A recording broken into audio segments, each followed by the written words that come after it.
Good morning and welcome to day 15 of the DCT 28 Digital Detox Challenge. So we're in the second cycle, edging towards the end. Huge achievement, past halfway. And our focus during the next 3 days will be auditing, essentially auditing.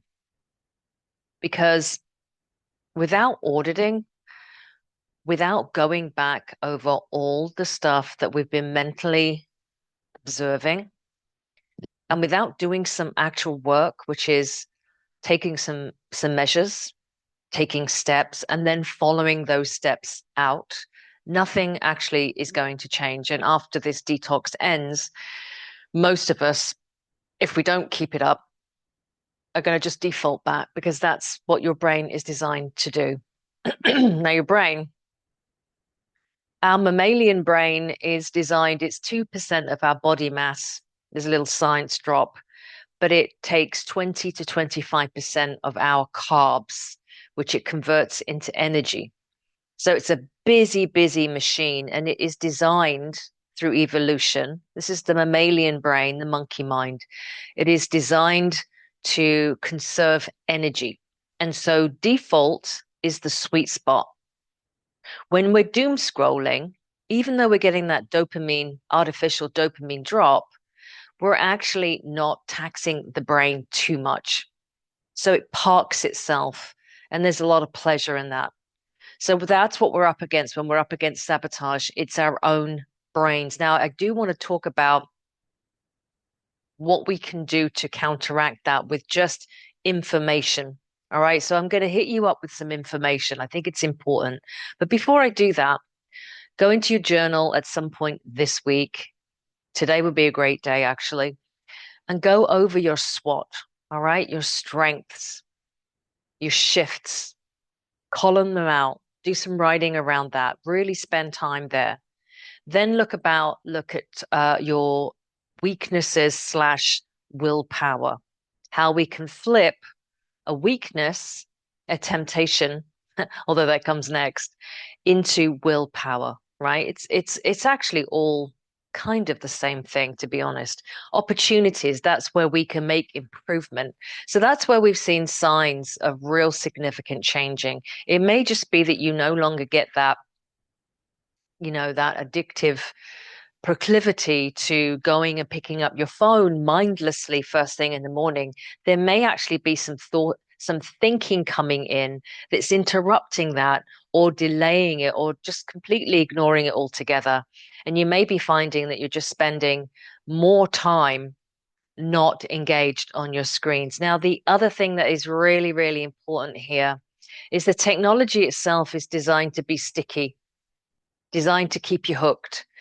So go into those three P's, the three pillars of overconsumption. We talked about this last week. So that is pinging notifications. You want to switch off all your notifications.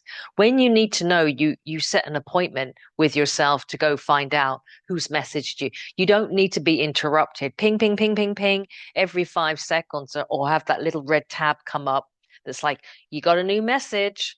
You don't need that. That is distracting, that is dividing, that's pulling you out of the present moment and pulling you back into the technology.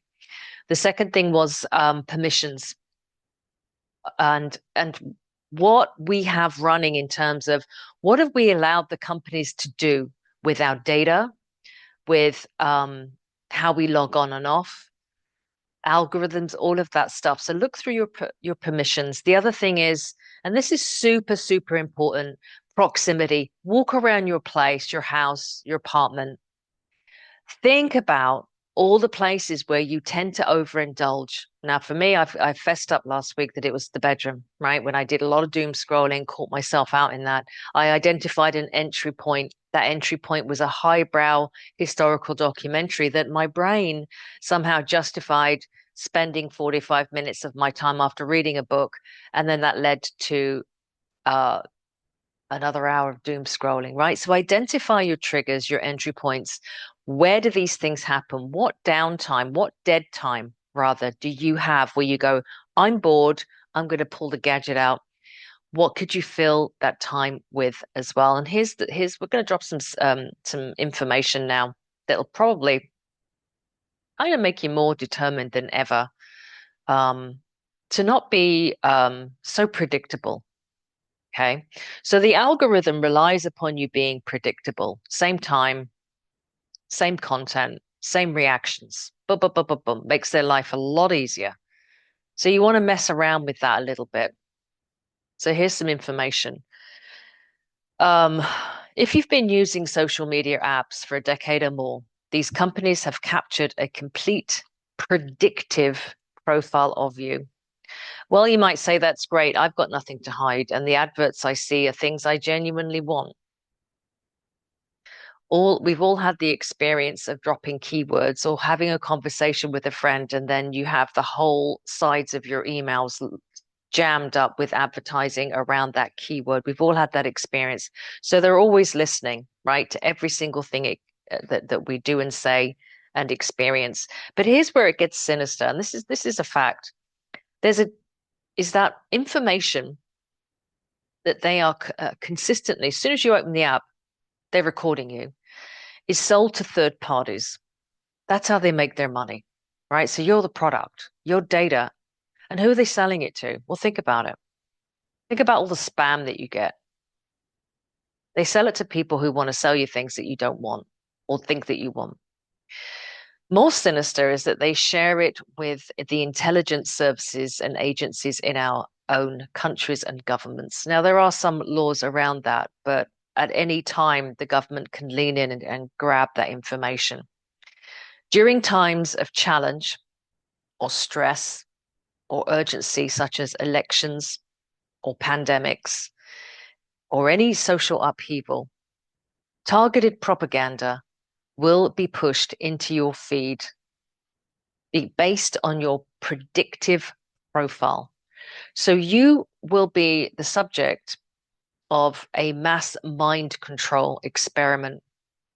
Some people have even called these psyops, when people get different information and it triggers them into certain behaviors.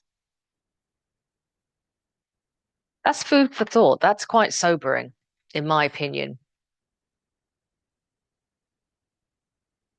So, the most important reason that social media companies invest in your profile, ultimately, this is the number one reason, is they want to keep you doom scrolling for as long as possible, watching mostly banal 30-second garbage that you can't remember 20 minutes later. So they want you hooked into that system. Now, let's think about the people that run Silicon Valley, the geniuses, the PayPal mafia. Think about those personalities. Think about how they behave. Think about some of their ethics, some of their stances on, the way society is run, right? Those are the guys, and they're mostly men, who run and front these trillion-dollar industries. And it isn't just social media. There's a lot of this happening between social media, the intelligence agencies, right? Third-party vendors, spammers, potential criminals who can hack into this information, and the military industrial complex. These are the companies that are making surveillance AI technology available to the governments. They're all connected. And every time you tune in, you're opening up a window into your life for those entities. It is just something to be mindful of, okay? Because nobody's forcing us to do this.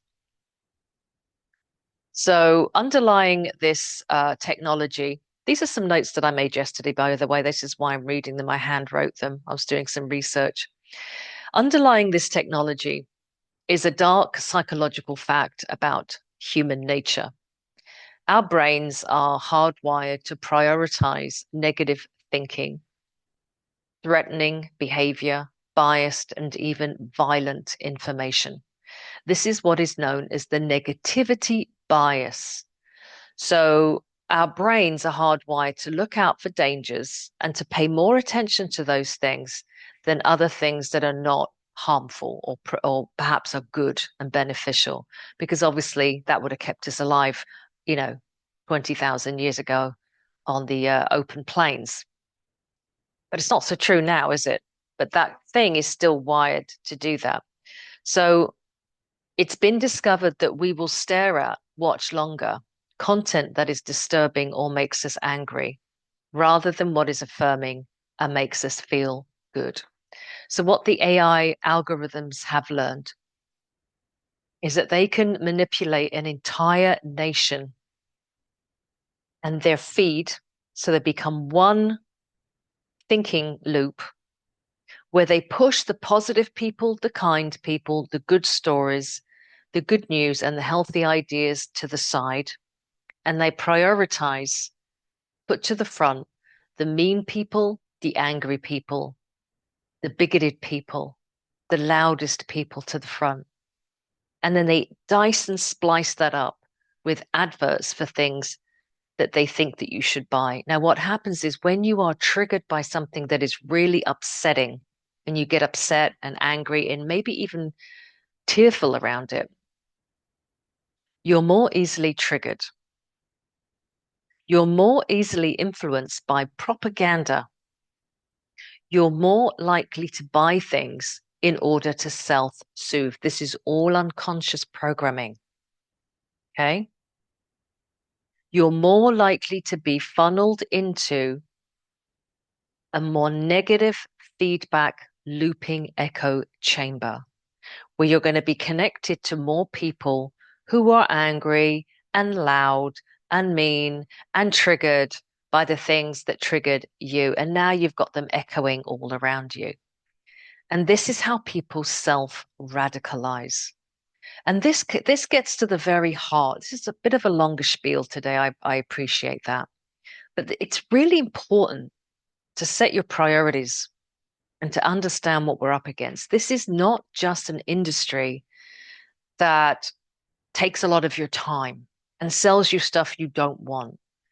This is an industry that has the ability to create mass psychosis. Now, we saw evidence of that in the last pandemic. We did. We saw evidence of it. And we saw how it divided people. We've seen evidence of it in the last few elections, whatever country you're in. It's polarizing people. It's radicalizing people into more extreme thinking. And it's stopping us coming together and having reasonable conversations or thinking around things. I don't know about you, but that makes me more determined than ever to take back my sovereignty, not just my time, my sovereignty, my ability to think critically and compassionately and coherently. That is what's on the line here. Because if they can get us here, if they can get us here as a group, as a community, as a mass, as a species, there is no telling with technology the way it's evolving what they can do in the future. So it's important for us to stay awake and aware now. So tomorrow we're going to recap some steps to take back control. And I'm going to be offering tools to prevent data collection, practical tools, and some neuro techniques to interrupt social media and the mass mind control techniques that it employs. That's what's on the line here. Mass control, mass hysteria, and propaganda. Okay. Now, an antidote, an antidote always to this incessant pressure, this insatiable hunger for your life to co-opt you into what it wants, what the system wants, is mindfulness, is being in touch, anchored in, not by hearsay, not by what you read online, even by facts, so-called facts out there, but anchoring in to a supreme intelligence that understands the difference in terms of resonance between something being true and something being false. You will learn with time and practicing DCT as a coherence technique, you will learn in time to always default back inside before you project outside.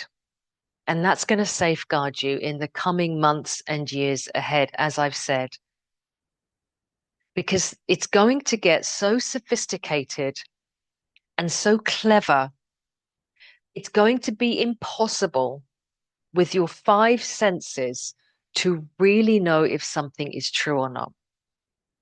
But the empowered I am, guided by what we call the Shekinah light, which is the light of wisdom. This is Sophia.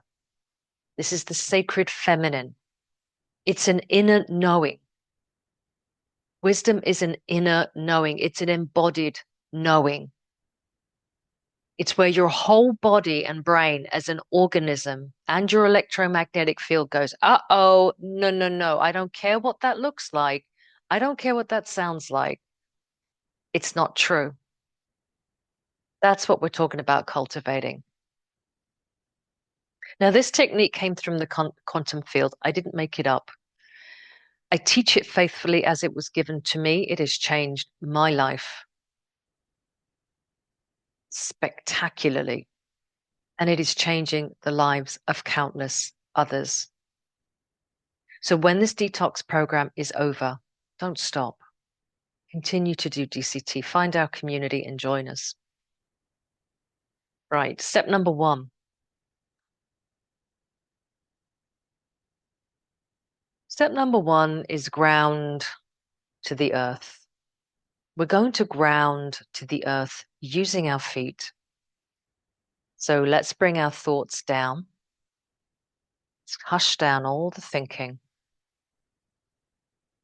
Come into our body. Take a few deep breaths. And I want you to connect to your feet. So bring your attention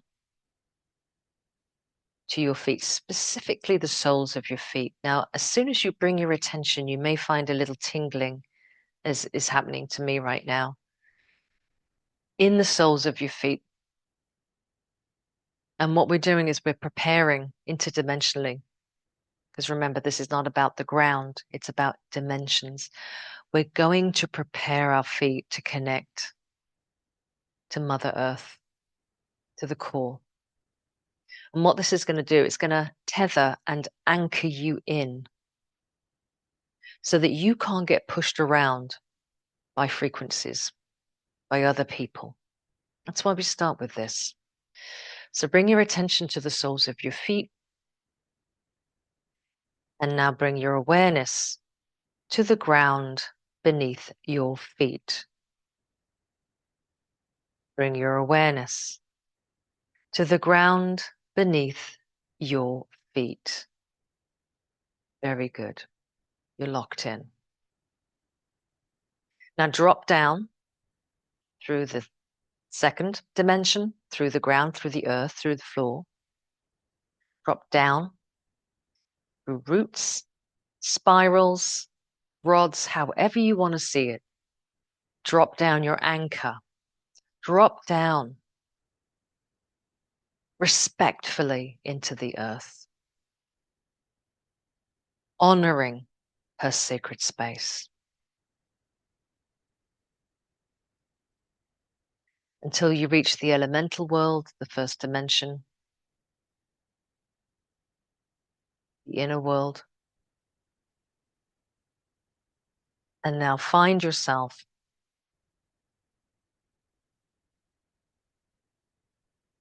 in the blackest void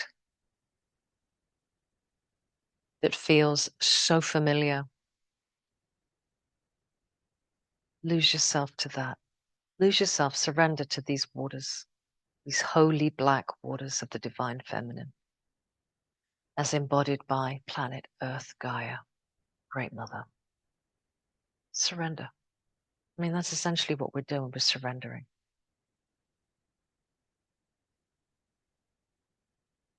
So let go.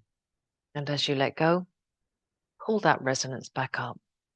We want to anchor up, pull up that resonance, the Schumann resonance, the vibration, the very vibration of the earth herself. Bring that up and let that permeate your body. Now see it rising like a tide or a mist or a golden light or a vibration, however it feels to you. See it rising. Then I'm going to count us from 10 to 1. And when I get to 1, you will be completely enveloped by the resonance of the earth and grounded. 10, 9, 8, 7, 6, 5. You are completely relaxed. 4, 3, 2, 1. We cap it here. Shh.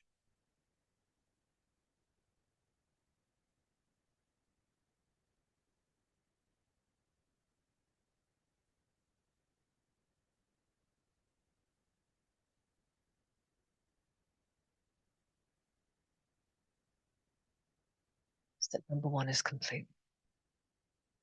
You are grounded to the earth. Step number 2, we are going to activate the light body and become illuminated. So today I would like you to imagine with every breath you take, we take 5. You are breathing in divine, holy blue light from source itself. So breathe that in through the nose.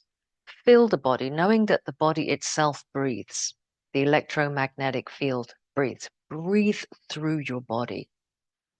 Breathe this blue, holy light in and illuminate your light body.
Very good. Step 2 is complete. Light body has been activated. Step number 3, we're going to prime our electromagnetic field. We're going to use our hands and fingers. I'm going to use my fingers like this today as tuning forks. Essentially what I'm doing is I'm going to scan. I don't need to get up and move in every which way direction. All I need to do at this point, because I've integrated through this practice for many, many months, I'm able to do this, and I'm able to feel the totality of this sentient field that is all around me. This is me. This is the me that is plugged directly into the quantum field. So I'm going to scan that field now. I'm going to prime it, which means I'm setting my intention, grounding to the earth with light body activated. All of these things prime your electromagnetic field. Now I'm going to see my field today is a cobalt blue, protective, only allowing in what is for my highest good and keeping out anything that is not. It's important that we do this.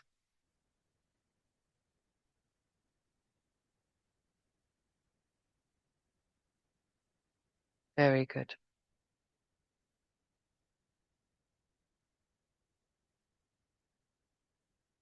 Feel the difference now in the air around you. It's not empty. It's quickened. It's thick. It's charged. That's priming. Step number 3 is complete. Step number 4, we are going to activate the powered I am, the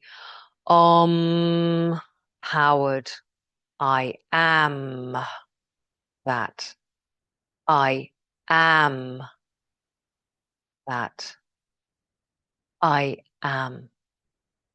Now this activates the divine in residence in your holy of holies, which is your heart. Put your hands in front of your heart in a sacred, reverential manner and gently open your hands as though you are opening the gates or a portal, which in fact you are. And as you do so, behold a beautiful, brilliant, golden light emerging from inside of that chamber. As you move your hands out, those rays of golden light beam out in all directions, back, front, up, below, within, without. We call this the rising sun, S-U-N. It's also the resurrected sun, S-O-N, the child of God. It is who you are without the labels, without the limitations. It is you infinite. It is you magnificent. It is you as an expression of the divine made flesh. Now let that light, those rays of light, fill your primed electromagnetic field now.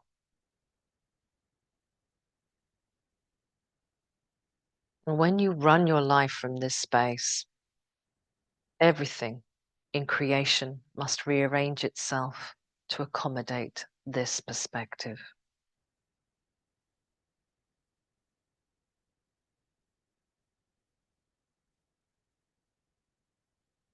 Very good. Step number 4 is complete. Bring your hands together, noticing the charge, noticing the difference. You've done that. Bring your hands together. We're now going into step number 5, a very important closing out and opening up space. We're going to open up a vortex through the power of 9. And this is going to connect us to the cosmic center, to the great one, itself, using a direct beam of light that's light coded that comes through the crown chakra, the third eye, the pineal gland, comes down like a laser beam into the heart. And what the heart does is it expands it out into a waveform. And we call that waveform deep coherence. So expand like a ripple on a still lake, that golden ripple out, that waveform out, that resonance out in all directions, powered by the Great One, but also by you. This is your I am presence also. And in joining the vortex, you're joining not just other people practicing DCT, you are also joining beings from all over the multiverse. So feel that connection, that omni connection to all living things. Now, when that wave of coherence reaches the ends of your fingers, it's going to keep going. It's going to keep generating. It doesn't leave you, but you're going to keep generating this. So let that go out in all directions. Let go and let God. And we say to you, notice what you notice in the quantum field. It is sentient, it is intelligent, and it is always communicating with you.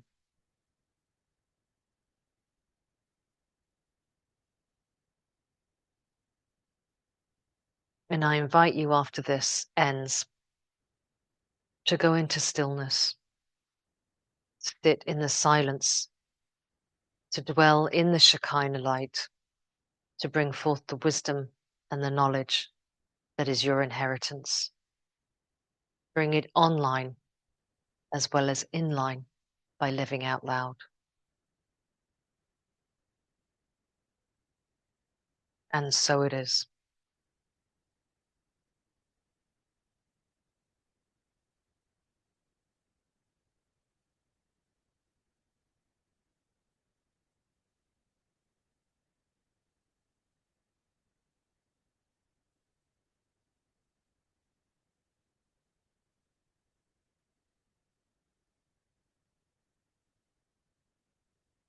May your day be blessed.